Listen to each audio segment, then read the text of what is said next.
اور بڑی علامت ہے امام مہدی کا ظہور، دجال کا ظہور، عیسیٰ علیہ السلام کا نزول، یاجوج ماجوج کا آنا، خروج دابہ، اور اسی طریقے سے دخان، اور اسی طرح مغرب سے سورج کا طلوع ہونا. یہ علامت بس رہے، آخری علامت رہے. تو گزشتہ درس کے اندر بھی تقریباً اس بات کا ذکر ہو چکا ہے. اور یہ جو موجودہ روایت ہے حضرت نواس بن سمعان رضی اللہ تعالیٰ عنہ کی، انہوں نے فرمایا ایک موقع پر رسول اللہ صلی اللہ علیہ وسلم نے دجال کا ذکر فرمایا. اس روایت کے اندر دجال کے بارے میں تفصیل سے بات آئی، کیا کیا صورتحال ہوں گی، دجال کیسے ظاہر ہوگا اور وہ کہاں قتل ہوگا، کس طریقے سے وہ دنیا میں جو ہے لوگوں کو گمراہ کرے گا، کیا فتنہ برپا کرے گا، اسی طریقے سے اور بہت ساری اس کے جو وہ فتنے میں لوگوں کو ڈالے گا، لوگوں کو جو ہے نا وہ تکلیف میں ڈالے گا اور بے ایمانی میں مبتلا کر دے گا. دجل و فریب کیا ہوگا اس کا، اور اس طرح وہ کس طرح مارا جائے گا، پھر عیسیٰ علیہ السلام کیسے رہیں گے، اس کے دور میں کیا ہوگا، پھر یاجوج ماجوج کس طریقے سے اس دنیا کے اندر فتنہ برپا کریں گے، اس کا ذکر. تو رسول اللہ صلی اللہ علیہ وسلم نے فرمایا کہ اگر دجال نکل آیا تو اور میں تمہارے درمیان موجود ہوا تو میں اس کا مقابلہ کروں گا، تم اس معاملے میں فکر نہ کرو. اور اگر وہ میرے بعد نکلا تو پھر ہر شخص اپنے ایمان کی خود حفاظت کرے. ہر شخص نے اپنے ایمان کی خود حفاظت کرنی ہے، اور اللہ تعالیٰ میری طرف سے مسلمانوں کا خلیفہ ہوگا. پھر دجال کے بارے میں بتایا وہ بالکل جوان ہوگا، ایسا نہیں کہ کوئی بوڑھا ہو، بالکل شکل و صورت کے اعتبار سے جوان ہوگا. بال اس کے گھنگریالے بال ہوں گے، اسی طرح وعینہ طافیہ، اور آنکھ جو ہے ایک آنکھ اس کی ابھری ہوئی ہوگی اور دوسری آنکھ بالکل مٹی ہوئی ہوگی. آنکھ ہی نہیں ہوگی یہاں پر، بالکل جس طریقے سے میدان کی طرح چٹیل ہوگا اس طرح ہوگا، اور ایک آنکھ جو ہے وہ موٹے انگور کی طرح ابھرے ہوئے ہوگی. اور اسی طریقے سے یہ بیان فرمایا کہ جس شخص کو بھی وہ مل جائے، اچھا کس طریقے سے اپنی ایمان کی حفاظت کرے گا، ہم تو لڑ نہیں سکتے، اتنا طاقتور ہوگا. تو رسول اللہ صلی اللہ علیہ وسلم نے امت کو یہ بتا دیا، فَلْيَقْرَأْ عَلَيْهِ فَوَاتِحُ سورۃ الکہف. سورۃ الکہف کی ابتدائی آیتیں پڑھ. سورۃ الکہف، جو شخص سورۃ الکہف کی ابتدائی آیتیں پڑھ لے گا وہ دجال کے فتنے سے محفوظ ہو جائے. اسی لیے بیان کیا جاتا ہے کہ جمعۃ المبارک میں اس سورت کی بڑی فضیلت ہے. جو بھی جمعۃ المبارک میں اس سورت کو یعنی سورۃ الکہف کو پڑھتا ہے تو اس کے لیے ایک نور ہوتا ہے، پورا ہفتہ نور اس کے پاس رہتا ہے. اور دجال کا اگر فتنہ ظاہر بھی ہو گیا تو دجال کے فتنے سے وہ معمون رہے گا، محفوظ رہے گا. دجال کا فتنہ اس کو کچھ نہیں کر پائے. اسی طرح بتایا کہ بہت سارے فتنے آئیں گے، اور وہ کہاں سے نکلے گا، وہ کہاں سے نکلے گا، شام اور عراق کے درمیان ایک راستہ ہوگا، یہ وہاں سے نکلے گا. وہاں ایک جزیرہ ہے جس کے بارے میں بہت سارے آج کل کے جو لوگ ہیں وہ جزیرے کے بارے میں کہتے ہیں برمودا تہکون کہتے ہیں اس کو، اور طرح طرح کے وہ جو لوگوں نے سائنسدانوں نے متعین کیا ہے کہ وہ شام اور عراق کے درمیان جو جگہ ہے، آج بھی وہ جگہ ایسی ہے وہاں کوئی جا نہیں سکتا. کوئی جہاز چلے جائے یا اوپر سے بھی جو جہاز چلے آیا تھا وہ لاپتہ ہو جائے. لوگ بڑے پریشان ہیں، کیا صورتحال ہے بھائی، ریڈار ہوتا ہے، سب کچھ ہوتا ہے، سب چیزیں جو ہے اپنے سگنل کے ذریعے ہم کیچ بھی کر رہے ہوتے ہیں، لیکن وہ اس کے پاس سے گزرتا ہے لاپتہ ہو جاتا ہے. کوئی جہاز جا رہا ہوتا ہے اس جگہ سے گزرتا ہے لاپتہ ہو جاتا ہے. تو بہت سارے لوگوں نے کہا، جیسے گزشتہ درس میں گزرا کہ حضرت تمیم داری رضی اللہ تعالیٰ عنہ نے ایک جزیرے میں دجال کو دیکھا. اب وہ کون سا جزیرہ انہیں یاد نہیں تھا، تو بہت سارے محدثین یہ کہتے ہیں کہ وہی جو جزیرہ برمودا تکون ہے وہیں پہ دجال، وہیں سے ہی نمودار ہو. تو اب یہ شام اور عراق کے درمیان نکلے گا، اور دائیں بائیں جو ہے دائیں بائیں سے وہاں سے بالکل ہوتا ہوا آئے گا، لوگوں کو فتنے میں مبتلا کرے گا. پھر کسی نے کہا یا رسول اللہ وہ جب آئے گا اور فتنہ برپا کرے گا کتنا دن وہ رہے گا، وہ دنیا میں کتنا دن رہے گا؟ تو رسول اللہ صلی اللہ علیہ وسلم نے فرمایا 40 یوما، 40 دن رہے گا. ہم لوگوں نے کہا کہ 40 دن تو کوئی وہ نہیں، لیکن یہ بیان فرمایا کہ 40 دن تو ہوگا، لیکن اس کا پہلا دن یوم کسنہ، پہلا دن 1 سال کے برابر ہو. آج جو ہم پورا سال گزارتے ہیں وہ 40 دن میں سے پہلا دن جو ہے 1 سال کے برابر ہو. پھر دوسرا دن ویوم کشہر، اور دوسرا دن 1 مہینے کے برابر ہو.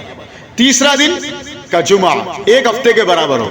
یہ 3 دن گزر جائیں گے. پہلے یہ 3 دن جو ہے نا بڑے بہت ان کی مدت بہت طویل ہوگی. ایک دن ایسا گزرے گا جیسے 1 سال، پھر دوسرا دن ایسا گزرے گا جیسے 1 مہینہ، اور تیسرا دن ایسا گزرے گا جیسے کہ 1 ہفتہ. اس کے بعد بقیہ دن جو ہوں گے وہ عام دنوں کی طرح ہوں گے. پھر صحابہ کرام نے پوچھا یا رسول اللہ جو ہم اس وقت موجود ہوں گے تو وہ 1 سال کے برابر، ایک دن 1 سال کے برابر ہوگا، تو کیا ہم اس دن میں ایک ہی نماز بس 5 نماز ہی پڑھیں گے؟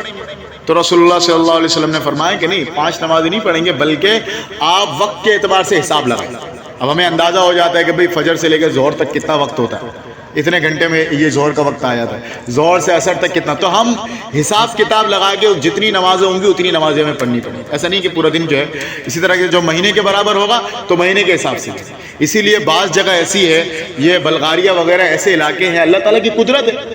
جیسے اب ہمارے یہاں ہوتا ہے نا کہ اب عشاء کا وقت ہے, غروب ہوا تو عشاء کا وقت بھی آ جاتا ہے, عشاء کے بعد فجر کا وقت آتا ہے. بعض جگہ ایسی جیسے ہی مغرب کا وقت ہوتا ہے فجر کا وقت داخل ہوتا ہے, عشاء کا وقت ہوتا ہی نہیں ہے. اللہ تعالیٰ نے ایسا جگہ بنایا وہاں پہ. اب کیا کریں گے, وہاں کے جو ہے نا علماء کرام نے یہی بات کی کہ بھئی اب یہاں پہ عشاء کا وقت داخل ہی نہیں ہو رہا, اور جو ہے وہ جو ہے اصل نماز کی جو اصل وجہ ہے وہ وقت ہے. اگر کوئی بندہ ابھی عشاء کی نماز سے پہلے انتقال ہو جائے تو اس پہ عشاء کی نماز فرض ہی نہیں ہے, وقت جب داخل ہو جاتا ہے پھر اس پہ فرض ہوتی ہے. اب وہ کہہ رہے ہیں کہ بھئی ان پر تو عشاء کی نماز کا وقت آ ہی نہیں رہا تو لہٰذا عشاء کی نماز معاف. تو پھر یہی والی جو حدیث ہے, اس حدیث کو علماء کرام نے سامنے رکھا. دیکھو نہیں بھائی, یہاں بھی رسول اللہ صلی اللہ علیہ وسلم نے یہ بیان فرمایا تھا کہ جو ایک دن 1 سال کے برابر ہوگا اس دن بھی صرف 5 نمازیں نہیں بلکہ ہمیں حساب لگانا پڑے. اس لیے اب ان لوگوں کو کہا گیا ہے کہ نہیں بھائی اگرچہ وقت داخل نہیں ہو رہا تم گھڑی کے حساب کتاب سے لگا لو, اس طریقے سے نماز پوری پڑھیں. تو اسی حدیث سے انہوں نے اس بات کو ثابت کیا. پھر رسول اللہ صلی اللہ علیہ وسلم نے یہ بیان فرمایا کہ کوئی شخص اس سے لڑ نہیں پائے گا, اور اس کے پاس اتنی قدرت ہوگی, اتنی اس کی تیزی ہوگی کہ یہ جو بادل ہے نا, بادل بہت تیزی سے چلتے ہیں, بادل کی رفتار بہت زیادہ ہے, وہ بادل کی رفتار سے چلے گا, اس کی رفتار اس قدر تیزی ہوگی. اور وہ جو ہے نا ایک ایک قوم کے پاس جائے گا, ان کو دعوت دے گا کہ مجھ پر ایمان لاؤ, میں خدا ہوں مجھ پر ایمان لاؤ. اور جو اس پر ایمان لے آئے گا وہ کیا کرے گا, وہ بادلوں کو حکم دے گا, اللہ کی طرف سے ایک ڈھیل ہوگی, اس کی اللہ کی طرف سے ایک ڈھیل ہوگی, لوگوں کو فتنے, یہ ایک آزمائش ہے اللہ کی طرف سے. تو اس کو اللہ تعالیٰ نے ایسی قدرت دی ہوگی, وہ آسمان کو حکم دے گا وہ بارشیں برسائیں گی, اور زمین کو حکم دے گا وہ جو ہے نا زمین سے جو ہے اناج وغیرہ نکلنے لگ جائے گا. اور جو اس کی بات کو مانے گا پھر کیا ہوگا, اس کو یہ ساری چیزیں ملیں گی. جو لوگ اس کے اوپر ایمان لائیں گے, اس کو خدا مان لیں گے, پھر کیا ہوگا, ان کے جو جانور ہیں وہ چرانے کے لیے باہر نکلیں گے, وہ بڑے موٹے تازے ہو کر آ جائیں گے, بڑے طاقتور ہوں گے. اس کے علاوہ جو بعض قوموں کے پاس آئے گا ان سے بھی دعوت دے گا کہ بھائی مجھ پر ایمان لیا, تو وہ قوم والے ایمان نہیں لائیں گے, کہیں گے بھائی تو دجال ہے, تو جو کافر ہے, ہم تو تجھ پر ایمان نہیں لاتے. جب یہ اس سے پھر جائے گا, کیا کہتے ہیں کہ یہ جو ہے اس قوم سے سارے جو زمین کے خزانے وغیرہ وہ سب سلب کر لے گا.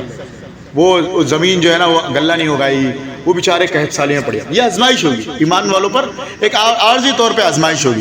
تو وہ بیچارے بڑے پریشان حالی پہ رہیں گے, بڑے پریشانی کی حالت میں رہیں گے.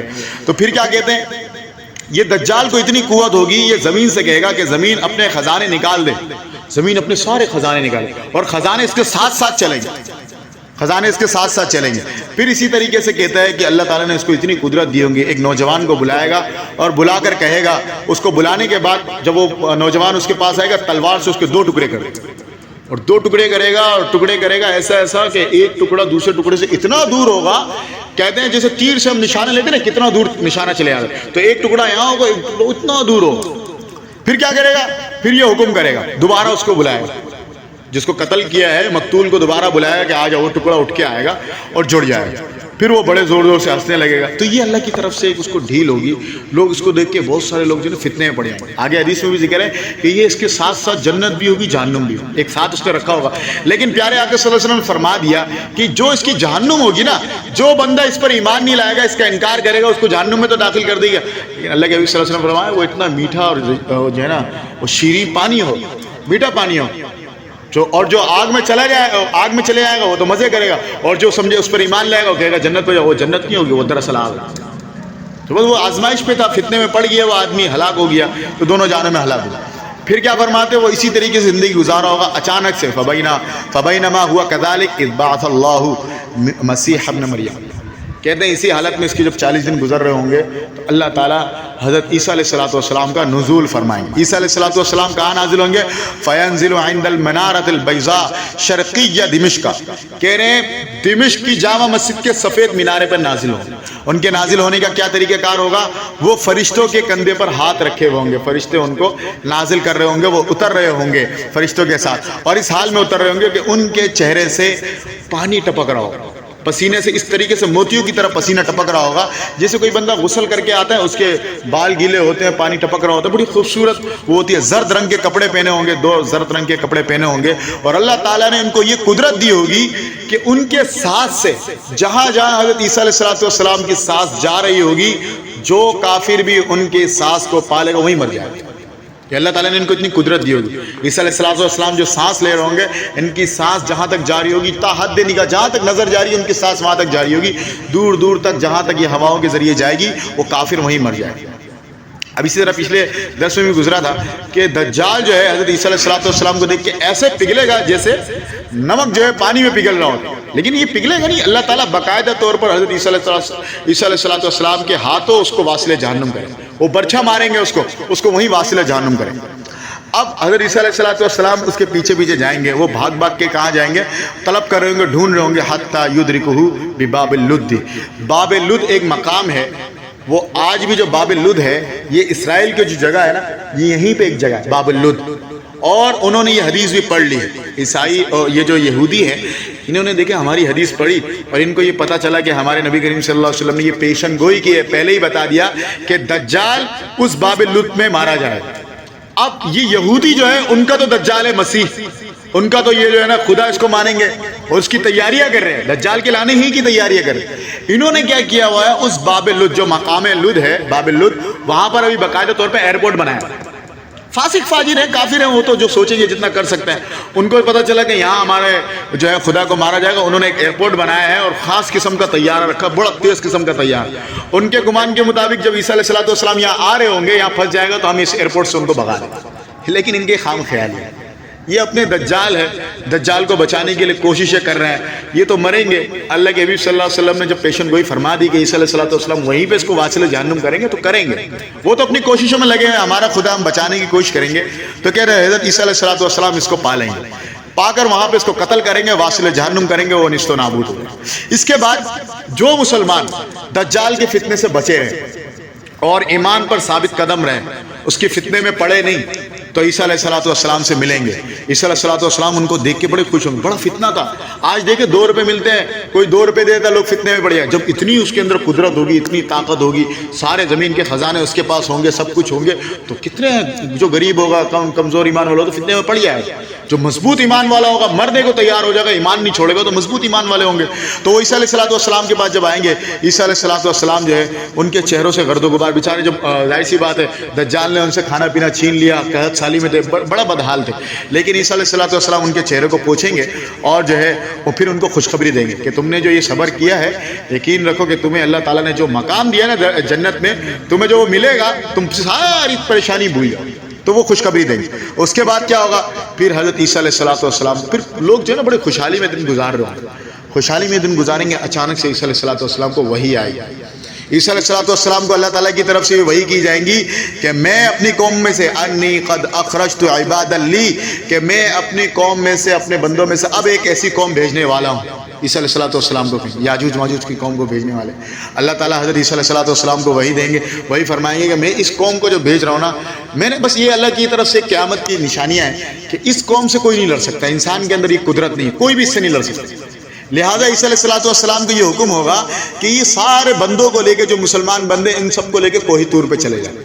تو عیسیٰ علیہ السلام تمام بندوں کو لے کر، جو مسلمان ہیں سب کو لے کے کوہی طور پہ چلے جائیں۔ اب اس کے بعد اللہ تعالیٰ یاجوج ماجوج کو بھیجیں گے۔ یاجوج ماجوج انتہائی خطرناک ترین قوم، بہت خطرناک ترین قوم۔ ان کے بارے میں آتا ہے کہ اللہ تعالیٰ نے جو ہے یہ حضرت ذوالقرنین جو ہے، انہوں نے یہ یاجوج ماجوج کو ایک دیوار کے سد سکندری کے پیچھے بند کیا ہوا۔ یہ پہلے دور میں بھی تھے، انہوں نے بڑا فتنہ فساد کیا۔ تو اللہ تعالیٰ نے جو ہے نا وہ حضرت ذوالقرنین کو یہ قدرت دی تھی کہ انہوں نے ایک دیوار کھڑی کر دی۔ آج بھی یہ دیوار کے پیچھے ہے، حدیث شریف کے اندر اس کے بارے میں بڑا تذکرہ ہے، یہ بند ہے۔ جب اللہ تعالیٰ کی طرف سے حکم ہوگا پھر وہ دیوار پھلانگ کے آ جائیں گے۔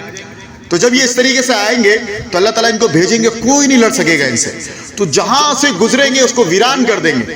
کہتے ہیں کہ بحیرہ تبریہ یہ بہت بڑا جو ہے 10 میل سے زائد ایک لمبا جو ہے وہ دریا ہے، یہ دریا کے پاس سے گزریں گے، اس قدر اس کو خشک کر دیں گے، سارا پانی پی جائیں گے۔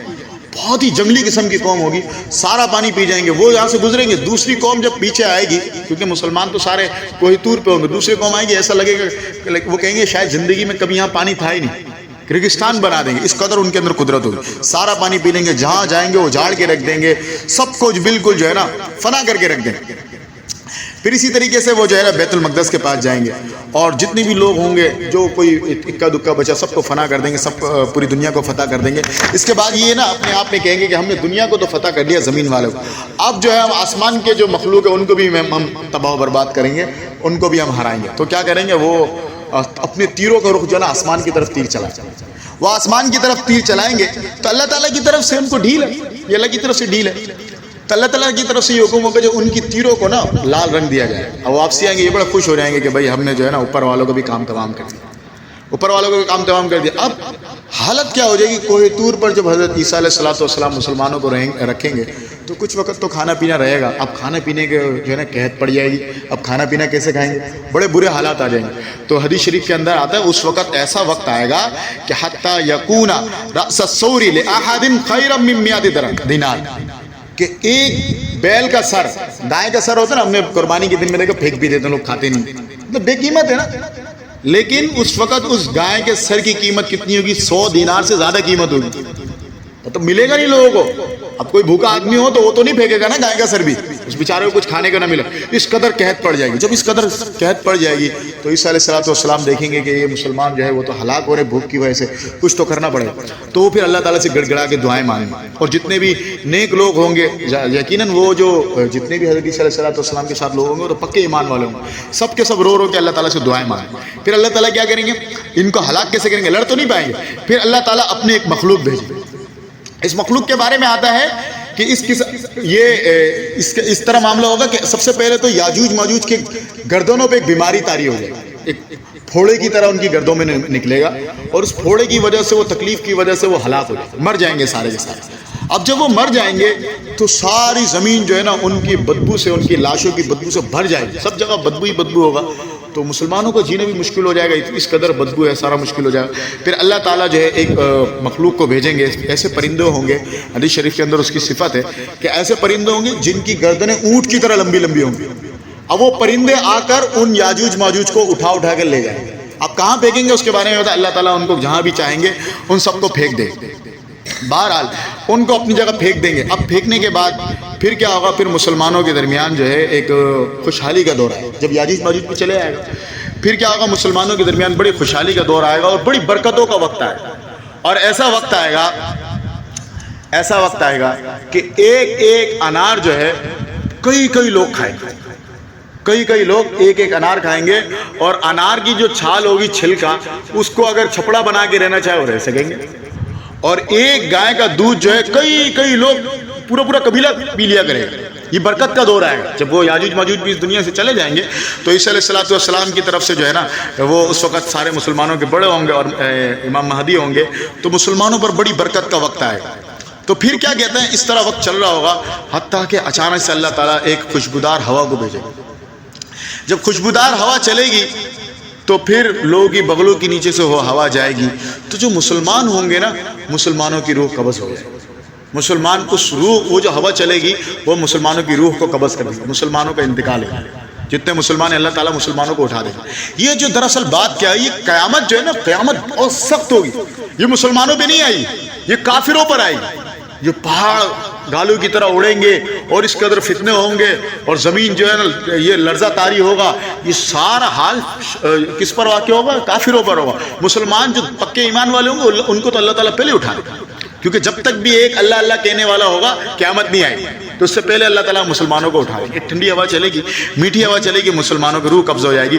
وَيَبْقِي شرار الناس، کہہ رہے شریر ترین لوگ باقی رہ جائیں گے، اور وہ اس قدر شریر ہوں گے اور بدکار ہوں گے، اور آپس میں اس قدر زنا کریں گے اور ایسے بے حیا ہوں گے جیسے کہ گدھا آپس میں جو کھلے عام باہر زنا کر رہا ہو، وہ یعنی آپس میں تعلقات قائم کر رہا ہو، تو اس طریقے سے زنا کریں گے، تو ایسے قوم کے اوپر قیامت طاری ہوگی، تو پھر ان لوگوں پر قیامت طاری ہوگی اور یہ لوگ ہلاک ہو جائیں گے۔ تو یہ قیامت سے پہلے، اور اس کے بعد اور بھی کچھ علامتیں ہیں اس حدیث کے اندر، اس کا ذکر ہے، اور آگے بھی مزید اس بات کا ذکر ہوگا کس طریقے سے جو ہے وہ دابۃ الارض بھی، دابۃ الارض ایک جانور آئے گا اور اس کی کیا کیفیت ہوگی، اس طریقے سے سورج جو ہے وہ مغرب سے نکلے گا، اس کی کیا کیفیت ہوگی، وہ انشاءاللہ تعالی ہم آئندہ درسوں میں پڑھیں گے۔ اللہ رب العزت جو کچھ کہا گیا سنیں گے، اس پر عمل کی توفیق عطا فرمائے۔ وہ آپ